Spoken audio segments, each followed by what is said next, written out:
할렐루야.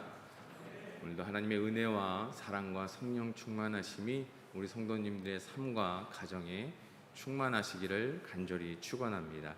오늘 2022년 담임 목사님께서 받으신 말씀, 은혜의 보좌 앞에 나아가라, 한번 같이 읽어보시겠습니다. 은혜의 보좌 앞에 나아가라. 지난주 수요일 말씀에 은혜의 보좌, 말씀 앞으로 나아갑시다 라고 말씀을 같이 나누었습니다. 오늘은 이 은혜의 보좌 앞에 나아갔을 때 그럼 무엇이 있을까? 가장 중요한 것은 물론 구원이 있고요, 그것이 바로 우리에게 참된 것이고 본질이고 중심이지만 가장 중요한 것은 그 구원 가운데 머물러 있는 이 은혜의 보좌 앞에는 기쁨이 있다는 것을 기억하시기 바랍니다. 오늘 본문의 말씀에서 예수님께서 누가복음에서는 70인을 택하셔서 각 지방에 또 각 마을로 보내셨습니다. 근데 마태복음의 말씀에 보면 마태복음에서는 12제자를 보내시죠. 그런데 이 제자들을 보내실 때, 이 70인을 보냈을 때 이 70인이 하는 건 딱 한 가지입니다. 하나님의 나라가 가까이 왔다라고 선포하는 거예요. 그래서 이 70인이 가서 하나님의 나라가 가까이 왔다고 앞서의 본문의 말씀은 쭉 선포합니다.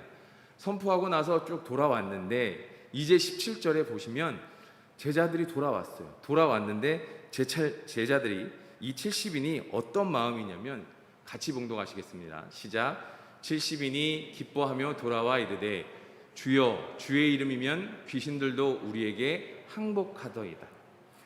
이미 선교 현장에서 선교를 마치고 돌아왔어요. 그런데 70인이 기뻐하며 돌아오는 거예요. 다 하나님의 나라가 가까이 왔다고 각 지방에 동네에 다 다니고 나서 왔는데 기쁨이 있는 거예요. 왜 그럴까요? 예수 그리스도의 이름으로, 예수님의 이름으로, 주의 이름이면, 주의 이름이면, 주의 이름만으로도 귀신들이 항복하고 하나님의 나라가 선포되고 이적과 기사들이 행하여짐을 보고서 그 안에서 나타나는 하나님의 은혜와 또 성령님의 역사하심을 이 70인들이 느끼는 거예요. 다니는 곳마다 하나님의 역사하심을 느끼니 그곳을 통해서 은혜를 받은 이들이 기쁨이 있는 거예요. 이미 마쳤는데 예수님 앞에 돌아왔을 때 예수님께서 가르쳐 주신 대로 했더니 우리가 이렇게 됐어. 빨리 가서 이 기쁜 소식을 전해야지. 그래서 70인은 배운 대로 한 것에 대한 기쁨을 안고 또 그 은혜를 가지고 예수님께 돌아와서 기쁨으로 이야기합니다. 주여, 주의 이름이면 귀신들도 항복했습니다 라고 얘기하니 예수님도 얼마나 마음이 뿌듯하셨겠어요. 예수님께서 18절과 19절에 이렇게 말씀하십니다. 같이 봉독하시겠습니다. 시작. 예수께서 이르시되 사탄이 하늘로부터 번개같이 떨어지는 것을 내가 보았노라. 내가 너희에게 뱀과 정갈을 밟으며 원수의 모든 능력을 제어할 권능을 주었으니 너희를 해칠 자가 결코 없으리라. 70인들에게 예수님께서 하시는 말씀이 내가 보았다 말씀하시는 거예요. 그런데 예수님께서 이 보았다 말씀하시는 게 예수님께서 이미 보신 것은 이 사탄과의 싸움 가운데 무적행으로 들어가는, 나중에 요한계시록에서의 사탄과 용과의, 천사와 용과의 싸움에서의 승리까지 예수님은 내다보시는 거예요.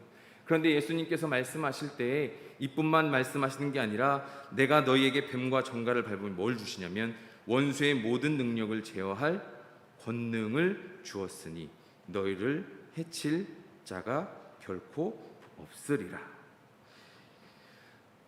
우리가 하나님께 또 우리가 믿음으로 복음을 전하며 나아갈 때 어떤 능력에 대해서 고민을 할 때 우리가 의심하는 건 뭐냐면 나는 나약해서, 부족해서, 능력이 없어서, 또 어떤 무슨 신앙에 약해서, 그것이 아니라 우리가 하나님의 능력을 나타내지 못하는 이유는 한 가지입니다. 우리의 믿음이 부족해서. 믿는 자에겐 결코 능치 못함이 없다라고 예수님께서 말씀하셨어요. 우리의 부족함, 우리의 나약함, 보잘것없는 우리의 내 모습이 아니라 내 믿음이 하나님 앞에 온전히 서 있는지, 내가 정말 예수님을 향한 그 사랑과 그 마음이 온전히 서 있는지, 그리고 내가 믿음으로 담대히 선포하는 삶을 살아가고 있는지, 내 삶의 복음의 영향력을 가지고 예수님의 복음을 전하고 있는지를 우리는 뒤돌아봐야 돼요. 그래서 나에게 능력이 없는 게 아니라 나에게 믿음이, 내가 예수님을 향한 믿음이 온전한지를 돌아봐야 한다라는 말씀입니다. 그래서 너희를 해칠 자가 없으리라. 그러면서 20절의 말씀에 그러나 귀신들이 너희에게 항복하는 것으로 기뻐하지 말고 무엇으로 기뻐합니까? 너희 이름이 하늘에 기록된 것으로 기뻐하라. 하늘에 기록된 것으로 기뻐하라. 이게 구원이잖아요. 이게 본질이에요. 이게 중심이에요. 우리가 하나님 앞에 하나님이 우리를 기억하시는 것, 하늘에 기록된 것으로 기뻐하라. 하나님께서 나를 기억하시는 것,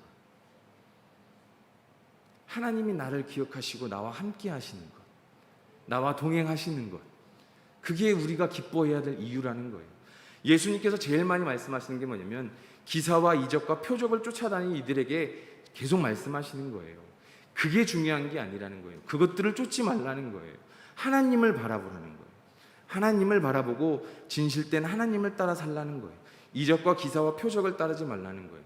70인이 예수의 이름으로 선포하고 하나님의 나라가 가까이 왔다라고 선포했을 때 중요한 건 너희들이 복음을 선포할 때 이루어진 표적과 기사가 아니라 너희들이 믿음으로 하나님의 나라가 가까이 왔노라라고 선포하는 그 선포에 너희의 삶의 중심의 고백이, 그 전도자의 삶이 더 중요하다라는 거예요. 왜요? 그 삶의 고백으로 하나님께서 기억하시고 하늘에 우리의 이름이 기억된다라는 것입니다. 그래서 우리가 진정 기뻐해야 될 것은 물론 우리의 삶 가운데 기도를 통해 또 예배를 통해 막혀있는 것들이 열리고 닫힌 것들이 열리고 막힌 게 뚫리고 또 풀어지고 너무너무 감사한 일들이지만 가장 중요한 것은 하나님께서 오늘도 나와 동행하시고 내일도 나와 동행하시고 내가 예수 그리스도의 이름으로 선포했을 때에 역사하시는 그 하나님을 믿으시며 기쁨으로 나아가시는 저와 우리 성도님들이 되시기를 간절히 축원합니다. 그러면서 21절의 말씀에 보시면 이렇게 기뻐하라 하시니라 하고 난 뒤에 21절에 같이 봉독하시겠습니다. 시작. 그때 예수께서 성령으로 기뻐하시며 이르시되 천지의 주제이신 아버지여 이것을 내심을 감사하나이다. 옳소이다. 이렇게 된 것이 아버지의 뜻이니이다. 아멘. 이 예수께서 성령으로 기뻐하시며 라는 이 단어를 원어를 정확히 해석을 하면 성령 안에서 기뻐하시며로 되어 있습니다. 이건 언제 나오냐면 하나님의 나라를 보게 됐을 때, 또 하나님의 나라에 대한 기대감, 하나님의 임재 가운데 그 하나님의 영광을 드러낼 때에 나타내는 기뻐함을 이야기하는데요. 예수님이 이렇게 성령으로 말미암아 기뻐하시는 이유는 보냈던 그 70인이 예수 그리스도의 이름으로 선포하고 나아가 하나님의 나라가 가까이 왔노라라고 이야기할 때에 그들이 받은 그 은혜, 삶 가운데 받은 그 은혜, 그 하나님께서 역사하시는 그 은혜의 삶의 체험 가운데 그들이 바라보는 하나님, 그들이 체험 가운데 삶 가운데 받은 그 은혜로 말미암아, 깨달은 은혜로 말미암아 동행하시는 하나님을 알고 있는 게 아니라 그냥 들은 것만으로 그치는 게 아니라 삶 가운데 만나고 깨닫고 그 안에 누리고 흘러넘치는 그 은혜, 그 은혜의 고백, 그것을 보시고서 예수님께서 저들이 그 은혜를 아는구나 하는 그 마음에 기뻐하시는 거예요.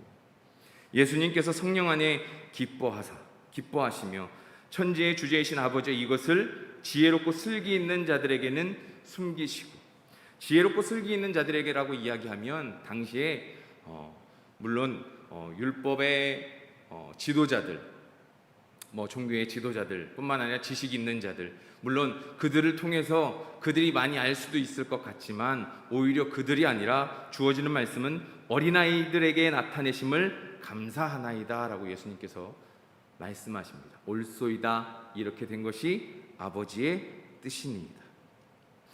편견과 아집으로 때묻지 아니하고 말씀엔 좀 부족하고 율법을 잘 모르지만 선포된 말씀을 들은 그대로 믿는 그 믿음, 내가 아는 경험과 생각과 이런 것이 아니라 선포되어진 말씀을 그대로 담아두고 믿는 그 믿음.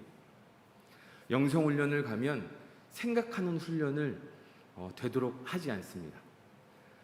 하나님의 말씀에 대해서 또 무언가에 대해서 교훈을 줄 때 자꾸 사람은 뭘 하냐면 들으면 생각을 해요. 그런데 영성훈련을 가면 이 생각하는 걸 못하게 하려고 일을 시킵니다. 그래서 밭 가는 걸 시켜요. 밭을 막 갈라 그래요. 한 200평 되는 밭을 아침에 아침밥 먹고 나가면 가로로 막 갈아요. 갈고 났더니 점심 먹고 났더니 다시 그걸 덮으래요. 막 덮습니다. 20명이 한 줄로 돼서 막 덮어요. 그럼 나면 다음날 되면 다시 세로로 가르라 그래요. 막 갈아요. 둘째 날 됐을 때는 사람들끼리 서로 불만 투정하고 막 하다가 셋째 날 되면 다시 덮고 또 가로로 가르라 그래요. 그럼 이제 그때부터 막 화내고 성질내고 막 합니다. 그런데 그때 주는 깨달음이 뭐냐면 당신이 여기에 배우러 왔으면 왜 이렇게 하는지 무엇 때문에 하는지 생각하지 말라는 거예요. 그냥 필요에 따라 하는 거니 당신은 시키는 대로만 하시면 됩니다. 거기에서 오는 깨달음은 뭐냐면 주최하는 곳에서 분명히 하려고 하는 것이 있어요. 준비한 것이 있어요. 그러면 하라는 대로 하기만 하면 돼요. 왜? 주최 측에서 생각이 있고 뜻이 있으니까요. 근데 우리는 뭐예요? 자꾸 생각해요. 아니 이렇게 하면 되지, 저렇게 하면 되지, 왜 이렇게 하지? 그런데 말씀하시는 게 뭐냐면 우리 삶 가운데도 마찬가지라는 거예요. 우리는 생각할 필요가 없는 거예요. 왜요? 하나님이 우리의 삶을 주관하시기 때문에, 창조주 되시는 하나님께서 우리를 책임져 주시기 때문에 우리는 하라는 대로 순종만 하면 됩니다. 그래서 하나님께서 어린아이들을 이렇게 택하셔서 주신다라는 거예요. 아이가 어렸을 때는요, 뭘 하라고 하면 네, 뭐 할 때 하라고 하면 네 합니다. 자라날수록 이렇게 해 그러면 조금 크면 아이들이 하는 얘기가 있죠. 왜요? 왜요? 이렇게 해? 왜요? 이제 왜요라는 단어가 뭔지도 모르는데 한 5-6살 되면 누나 오빠들이 하는 왜요를 배워서 재밌으니까 밥 먹어라 왜요? 씻어라 왜요? 양치해라 왜요? 왜요를 계속해요. 근데 그건 장성에 갈수록 더 해요. 왜요? 시키는 대로 하라고 하면 자꾸 머리가 굵거든요. 그런데 비단 이 말씀을 묵상하다 보면 그 말씀 가운데 제 모습을 바라보게 돼요.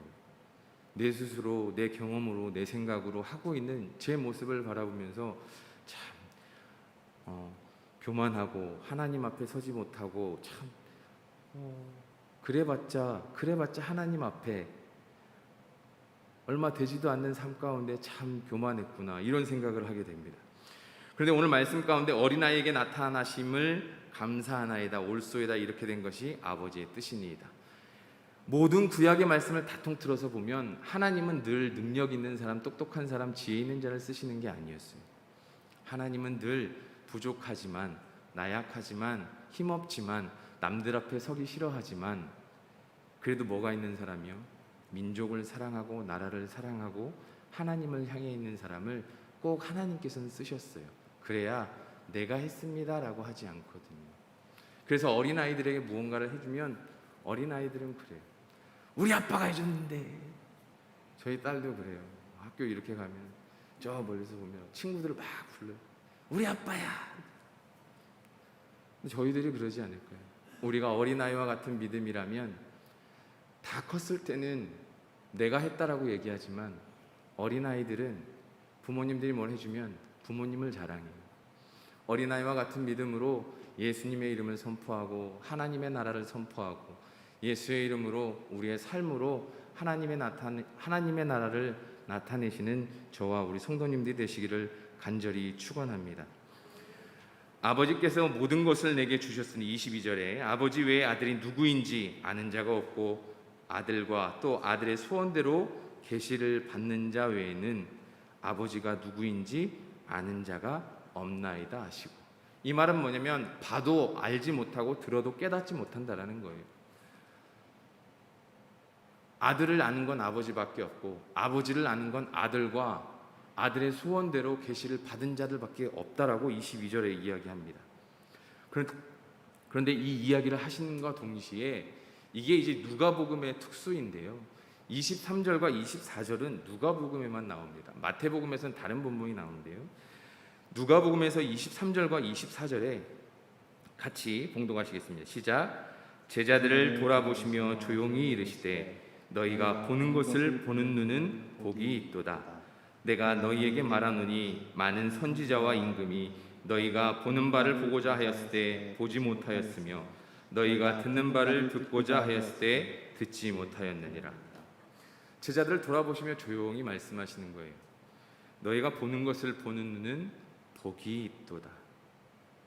조금 전에 말씀드렸던 것처럼 봐도 알지 못하고 들어도 깨닫지 못하는 세대가 있어요. 늘 세상의 세대는 그래요. 그런데 하나님이 주시고 하나님이 보게 하시고 하나님이 열어주시고 하나님이 듣게 해주셔야 깨닫는 게 믿음이고 하나님의 말씀이며 은혜인 줄 믿으시기 바랍니다. 복음을 전할 때 나타나는 하나님의 역사하심, 그 동행, 하나님의 뜻, 그 뜻을 깨닫는 게 우리에게 얼마나 큰 은혜가 되는지 몰라요. 그래서 그것을 깨달았을 때 우리가 늘 은혜라고 고백을 하는데, 오늘 본문의 말씀에서 너희가 보는 것을 보는 눈은 복이 있도다라고 이야기하시면서 많은 선지자와 임금이 너희가 보는 바를 보고자 했을 때 보지 못했다라고 이야기합니다. 듣고자 했을 때 듣지 못했다라고 해요. 이사야 선지자 같은 경우는 이미 메시아가 오실 것에 대해서 거의 대부분의 예언은, 이사야 같은 경우는 예수님에 대한, 메시아에 대한 예언이 참 많아요. 뿐만 아니라 여기 있는 왕 같은 경우는 미가서에서도 예수님에 대해서 예언을 하지만, 왕 같은 경우는 다윗을 볼까요? 하나님의 마음에 합한 자, 하나님이 참 사랑하셨던 자. 그런데 보면 조금 전에 말씀드렸던 것처럼 이사야도 장차 오실 메시아를 예언했지만 직접 만나보지는 못했어요. 다윗도 하나님의 마음에 합하긴 했지만 메시아 예수 그리스도를 보지는 못했어요. 그리고 그 예수님에 대해 직접 들어보지 못했어요. 구약에 있는 많은 인물들이 예수님에 대해, 장차 오실 메시아에 대해 이야기를 듣지만 만나보지 못했어요. 그런데 예수님께서 하신 말씀이 뭐냐면 이 70인에게 말씀하시는 거예요. 너희들이 그 많은 선지자와 왕들보다 복되다. 보았기에, 들었기에. 그래서 오늘 이 말씀으로 예수님께서 이 70인에게 말씀하시는데, 이 말씀이 오늘날 우리에게도 동일한 은혜인 줄 믿으시기 바랍니다. 우리도 듣고 있잖아요. 신약의 말씀으로 예수님께서 오셔서 어떤 일들을 행하시고 어떠한 사역을 통해 어떠한 사랑으로, 또 율법의 마침이 되시며 사랑으로 율법의 완성이 되셨으며 십자가 보혈로 우리를 구원해 주셨으며 부활 승천하셨고 우리에게 보혜사 성령을 보내주심으로 말미암아 오늘 우리는 이 자리에서 성령에 힘입어 하나님 앞에 영광으로 올려드리는 예배를 드리는 줄 믿으시기 바랍니다. 오늘 본문의 말씀에서는 이렇게 끝나요. 그런데 우리가 보지 못했던 세상에서 가장 복된 자들이 바로 우리인 것을 제가 조금 전에 말씀드렸던 것처럼 우리는 알아야 돼요. 우리가 이게 받은 진정한 축복이라는 거예요. 조금 전에 말씀드렸지만 누가복음에도 이 말씀이 있지만 마태복음에도 이 말씀이 있다고 제가 말씀드렸는데, 마태복음에는 제자들을 보냈는데요, 조금 전에 읽었던 22절의 말씀까지는 동일합니다. 그런데 그 이후에 마태복음에서는 11장 28절부터의 말씀을 이 아버지의 아들을 아들은 아버지를 알고, 이 말씀 뒤에 나오는 본문이 우리가 너무나 잘 아는 본문입니다. 띄워주시겠습니까? 같이 봉독하시겠습니다. 시작. 수고하고 무거운 짐진 자들아 다 내게로 오라. 내가 너희를 쉬게 하리라. 나는 마음이 온유하고 겸손하니 나의 마음에 멍에를 메고 내게 배우라. 그리하면 너희 마음이 쉼을 얻으려니 이는 내 멍에는 쉽고 내 짐은 가벼움이라 하시니라. 아멘. 제자들이 예수의 이름으로 하나님의 나라를 선포하고 그리고 나서 돌아온 이후에 예수님께서 제자들에게도 이야기하시고 그 제자들에게 선포하신 이 말씀 가운데 누가복음 말씀에서는 방금 우리가 읽은 것처럼, 조금 전에 읽은 것처럼 누가복음 말씀에서는 제자들을 돌아보시면 너희가 보는 것을 보는 눈은 복이 있다라고 하셨지만, 마태복음에서는 수고하고 무거운 짐진 자들아 다 내게로 오라. 우리가 언제나 많이 들었던 말씀이에요. 제자의 삶을 살아간다라는 건 나를 포기하고, 그죠? 자기를 부인하고 십자가를 지고 따르는 삶이잖아요. 얼마나 고될까요? 얼마나 힘들었을까요? 그럼에도 불구하고 예수님께서 말씀하시는 거예요. 근데 이 말씀을 가만히 묵상해 보면 조금 그래요. 왜 그러냐면 28절 말씀 한번 띄워주시겠습니까? 수고하고 무거운 짐진 자들아, 애썼어요. 복음을 전하고 수고했어요. 무거운 짐까지 졌어요. 다 내게로 오라고 예수님께서 말씀하셨어요. 그 다음 뭐라고 말씀하시냐면, 아니요, 28절, 내가 너희를 뭐라고요? 쉬게 하리라. 쉬게 해주신대요. 그러면 이 짐을 내려놔야 돼요. 그렇죠? 내려놓고 쉬어야 돼요. 그런데 29절의 말씀이 뭐라고 하시냐면, 나는 마음이 온유하고 겸손하니 나의 멍에를 메고 내게 배우라. 수고하고 무거운 짐을 지고 왔는데 뭘 메라고 하십니까? 멍에를 메래요. 그리하면 뭘 얻는다고요? 마음의 쉼을 얻으리라. 예수님이 나는 마음이 온유하고 겸손하니 너희들이 마음의 쉼을 얻을 것이다. 대신 뭘 지라고요? 멍에를. 수고하고 무거운 짐을 지고 왔는데 멍에까지 지래요. 멍에가 뭔지 아시죠? 이렇게 되어 있어서 소가 매는 건데, 바깥에 소가 매는 건데, 당시에 소 한 마리에 매는 멍에가 아니고요, 소 두 마리에 매는 멍에입니다. 당시에는 멍에를 소 두 마리한테 맸어요. 말씀 다시 띄워주시겠어요? 저 말씀 가만히 보면 나의 멍에를 메고라고 나와요. 그냥 멍에를 아니라 네가 멍에를 메라가 아니라 나의 멍에를 메고. 이 예수님께서 말씀하시는 나의 멍에는 십자가예요. 내가 매는 멍에를 네가 같이 매라는 거예요. 너 혼자 멍에를 매가 아니에요. 예수님께서 내 멍에를 네가 메고 나한테 배워. 그리하면 네가 마음이 편할 거야. 네가 수고하고 무거운 짐을 쥐고 있어도 나한테 오면 쉼이 될 거야. 왜요? 30절 말씀 보여주세요. 같이 봉독하시겠습니다. 시작. 이는 내 멍에는 쉽고 내 짐은 가벼움. 멍에는 쉽고 내 짐은 가벼움이라. 조금 전에 말씀드렸던 것처럼 멍에가 쉽대요. 누구의 멍에가요?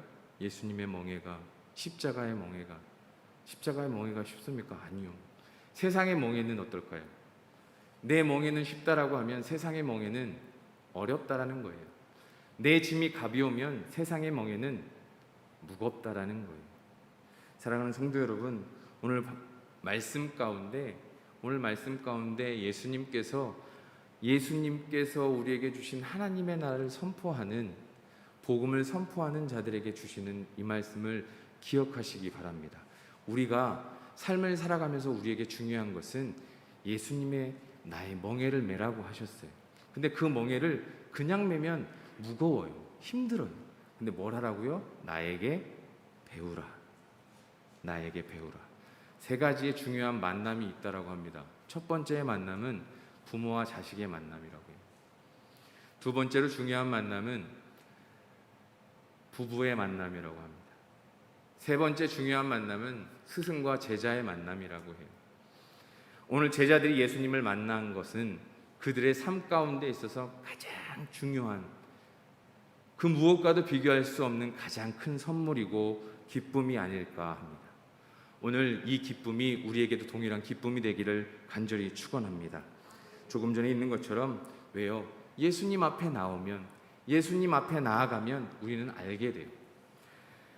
제가 영상을 하나 봤는데요, 무거운 짐을 드는 방법이 나와 있는데 여러 가지가 있는데, 우리가 양손에 무거운 그 장바구니를 들 때, 양손을 이렇게 들 때 잘 안 들어지는 장바구니가 있으면 이렇게 드는 게 아니고요, 손등을 안으로 하고 이렇게 들면 쉽게 들 수 있다라는 거예요. 근데 그 이유가 뭐냐면, 우리 어깨에 근육이 세 가지가 있는데 이렇게 들면 그 근육이 떨어져 있대요. 근데 이 손등을 돌리면 이 근육이 붙어서 하나로 작용을 한다라는 거예요. 몰랐으면 모르지만 배우면 뭐든 힘이 되는 거예요. 예수님 앞에 나오면 삶의 이런 단순한 지혜가 아니라 구원의 지혜로 말미암아, 하나님이 우리에게 주시는 생명의 지혜로 말미암아 우리의 삶 가운데 구원으로, 날마다 샘솟는 기쁨으로, 날마다 흘러넘치는 그 은혜로 살아갈 수 있음을 늘 기억하시고, 어떠한 무거운 짐이든 힘든 어려움이든 예수 그리스도의 이름으로 선포하고 믿으며 나아가면 뭐든 이길 수 있으며 함께 하시는 예수님을 의지할 때에 우리는 참 기쁨과 안식을 누릴 수 있음을 늘 기억하시기 바랍니다. 말씀을 맺고자 합니다. 조금 전에 찬양했던 찬양입니다. 더 원합니다 라는 찬양을 저희가 같이 할 텐데요. 예수 사랑합니다. 사랑합니다. 온 마음 다하여. 2주 동안 계속 제가 사무실에서 들었던 찬양인데요. 넘쳐나네 넘쳐나네 내 속에 주를 향한 갈망. 우리가 그랬으면 좋겠어요. 예수님의 이름을 향한 갈망으로 나아가 늘 예수님의 이름을 선포하고 예수님의 마음을 선포하고, 작년에는 담임 목사님께서 사랑으로 계속 선포하셨는데 올해는 은혜의 보좌 앞으로 나아가는데 말씀으로, 우리가 또 기도로, 또 삶 가운데 복음으로 나아가시는 저와 우리 성도님들이 되셨으면 좋겠습니다. 누구의 이름으로요? 예수의 이름으로. 그래서 예수님을 더 의지하셨으면 좋겠어요. 부름을 받고 나아가는 70인들처럼 주님의 이름을 선포하셨으면 좋겠어요. 다른 걸 다 보는 거 아니고요, 주님만 바라보셨으면 좋겠습니다. 주님만 보시고 주님만 의지하시고 주님만 선포하시는 저와 우리 성도님들이 되셔서 은혜의 보좌 앞에서 참 기쁨을 누리시는 저와 우리 모두가 되시기를 간절히 축원합니다. 같이 찬양하시겠습니다.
우리가 주님만 원합니다. 내가 주님을 향한 갈망이 있사오니 주님의 이름으로 선포하며 나아갈 때 우리 가운데 임재하여 주시고 주님의 뜻을 알게 하시고 주님의 말씀을 의지하며 나아가 주님의 사랑을 전하는 우리의 삶이 되게 하여 주시옵소서. 주님의 뜻 가운데 서 있는 우리가 되게 하여 주시옵소서. 같이 기도하며 나아가시겠습니다. 사랑이 많으신 아버지 하나님 감사합니다. 오늘도 우리에게 주신 말씀을 기억하며 70인이 주님의 이름을 선포하며 나아갔을 때 하나님께서 역사하신 그 은혜를, 그 역사하신 이적과 기적과 하나님 표적의 역사가 아닌 하나님께서 우리를 기억하시며 동행하신 그 말씀의 중심을 우리가 기억하며 깨달아 알게 하시고 하나님을 믿는 그 믿음으로 나아가게 하여 주시옵소서. 우리가 하나님을 향한 믿음이 흔들리지 않게 하시고 하나님의 말씀 부여잡으며 하나님이 주시는 마음으로 늘 입술로 선포하며 나아가는 삶이 되게 하여 주시옵소서. 하나님께 기억되는 우리의 모습이, 우리의 마음이, 우리의 이름이 하나님 앞에 진실로 진정으로 기쁨이 됨을 깨달아 알게 하여 주시옵소서. 하나님, 날마다 하나님 앞에 간구하기로는 하나님을 향한 갈망함으로 말미암아 하나님 선포하고자 할 때, 기도하고자 할 때 우리 마음 가운데 허망한 마음을, 외로운 마음을, 좌절되는 마음을 주님 붙들어 주시고 감싸 주시고 일으켜 주시고 세워 주시어서 안아 주시옵소서.